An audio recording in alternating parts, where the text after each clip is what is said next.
আমরা মাঠে কোনো কিছু করতে পারতেছি না। মাঠে গেলেই আমাদেরকে বলা হয় এটা ডিসিপ্লিনের মধ্যে পড়ে এবং জরিমানা করা হয় যে তোমাদের মাঠে যাইতে দেওয়া হবে না, তোমরা কেন মাঠে গেছো। আমরা তাকে মানি না।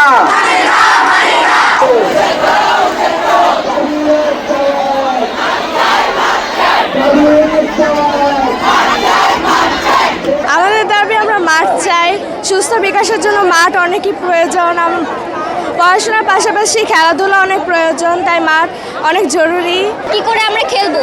খেলাধুলার মাঠ অবশ্যই আমাদের জায়গা প্রশস্ত করতে হবে। আমাদের মাঠের জায়গা অনেক কমে এসেছে। আজ থেকে 30 বছর আগে আমাদের স্কুলের স্টুডেন্ট ছিল 120 জন।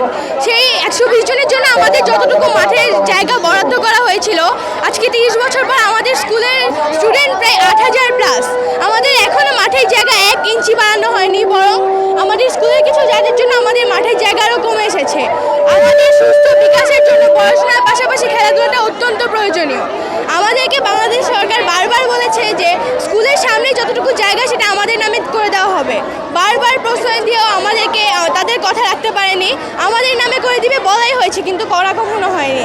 তাই আমরা রাজুকিয়ানরা আজকে একটা শান্তিপূর্ণ মানববন্ধন এসেছি। যতক্ষণ না আমাদের দাবি মানবে আমরা কেউ যাব না। কি করে আমরা খেলবো? খেলাধুলার মাঠ অবশ্যই আমাদের জায়গা প্রশস্ত করতে হবে। আমাদের খেলাধুলা অবশ্যই আমাদের একটা অধিকার, সেটা আমাদের দাবি এবং আমরা এই দাবিতেই আজকে আমরা মাঠে নেমে এসেছি।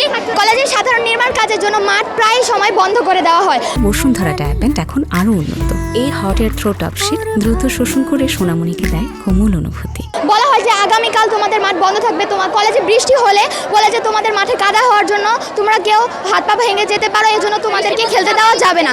এইসব ছোট ছোট কারণের জন্য মাঠকে বন্ধ করে দেওয়া হয়।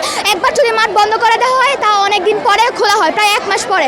এইভাবে কেউ আমরা মাঠে কোনো কিছু করতে পারতেছি না। মাঠে গেলেই আমাদেরকে বলা হয় এটা ডিসিপ্লিনের মধ্যে পড়ে এবং জরিমানা করা হয় যে তোমাদের মাঠে যাইতে দেওয়া হবে না, তোমরা কেন মাঠে গেছো। তো আমরা চাই আমাদের মাঠকে আগের অবস্থায় ফিরে পেতে এবং যারা নির্মাণ কাজ ঠিক রেখে আমাদের মাঠের কাজ সুষ্ঠুভাবে করতে দেওয়া হয়। আমাদের মাঠের সংস্কার চাই। 1994 সালে আমাদের মাঠটা বরাদ্দ করা হয় 120 জন স্টুডেন্টের জন্য। বর্তমানে রাজুকের স্টুডেন্টের সংখ্যা 8000 প্লাস। তবে মাঠটা বড় হওয়ার কথা তো দূরেই থাক, আরও মাঠটা ছোট হয়েছে। আমাদের জন্য এই মাঠটা মাঠটা ছোট। আমরা খেলার জন্য জায়গা পাই না, আমাদের সবসময় বদ্ধ করে রাখা হয়। ঠিক মতো খেলতে পারতেছি না আমরা।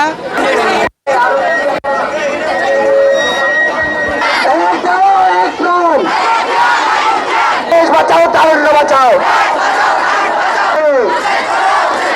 আমরা তাকে মানি না।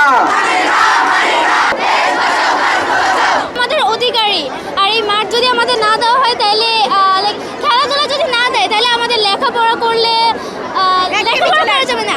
মানে আমাদের ফিজিক্যাল এক্সারসাইজ যদি না হয় তাহলে আমাদের লেখাপড়ার কোনো মানেই হবে না। আমাদের লেখাপড়ার মনোযোগ হবে না, আমরা দুর্বল হয়ে যাব, আমাদের শারীরিক অসুস্থ হবে, সমস্যা হবে। জন্য আমরা দাবি করছি যে খেলাধুলার জন্য মাঠ অর্ধেক ছেড়ে তো অর্ধেক আমাদের দেওয়া হোক।